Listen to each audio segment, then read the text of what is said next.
নতুন টিউটর হিসেবে প্রথম টিউশন নিতে যাচ্ছেন। ছোট্ট একটা ভুল আপনার কনফিডেন্স লেভেল অনেক কমিয়ে দিতে পারে। আবার একটা সঠিক সিদ্ধান্ত আপনার টিচিং কেরিয়ারকে আরও অনেক সুন্দর করে ফেলতে পারে।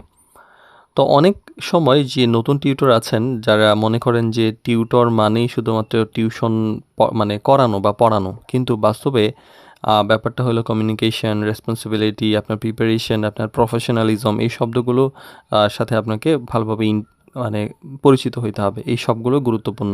শুরুটা যতটা ভালো হয় সামনের পথ তত বেশি সহজ হয়। তো টিউশন বিড়ি শিক্ষক, শিক্ষার্থী এবং অভিভাবক সিরিজের 109তম পর্বে আছে কথা বলবো নতুন টিচারদের জন্য গাইডলাইন। তো এক্ষেত্রে কি করা উচিত? প্রথমত স্টুডেন্টকে বুঝুন, যে পড়ানো শুরু করার আগে স্টুডেন্টের লেভেল, তার উইকনেস, তার গোল বোঝার চেষ্টা করুন। এতে টিচিং আরও সহজ এবং ইফেক্টিভ হবে। আর অতিরিক্ত প্রমিসটা শুরুতেই করে ফেলবেন না। 1 মাসে রেজাল্ট বদলে দিব, একদম A+ পাওয়াই দেবো, এই ধরনের কথা অ্যাভয়েড করা উচিত। রিয়েলিস্টিক একটা এক্সপেকটেশন তৈরি করাই সবচেয়ে বেশি প্রফেশনাল অ্যাপ্রোচ। আর রেগুলার এবং পাংচুয়াল থাকুন অবশ্যই। সময় মতো ক্লাস নেওয়া, ধারাবাহিকতা রক্ষা করা একজন টিউটরের সবচেয়ে বড় একটা স্ট্রেংথ। আর গার্ডিয়ানের সাথে প্রফেশনাল কমিউনিকেশনটা গুরুত্বপূর্ণ।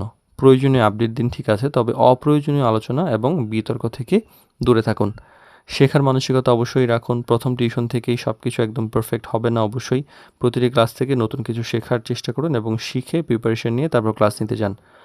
আর নতুন টিউটর হিসেবে সবচেয়ে গুরুত্বপূর্ণ বিষয় হলো রেসপন্সিবিলিটি, কনসিস্টেন্সি এবং পজিটিভ অ্যাটিটিউড।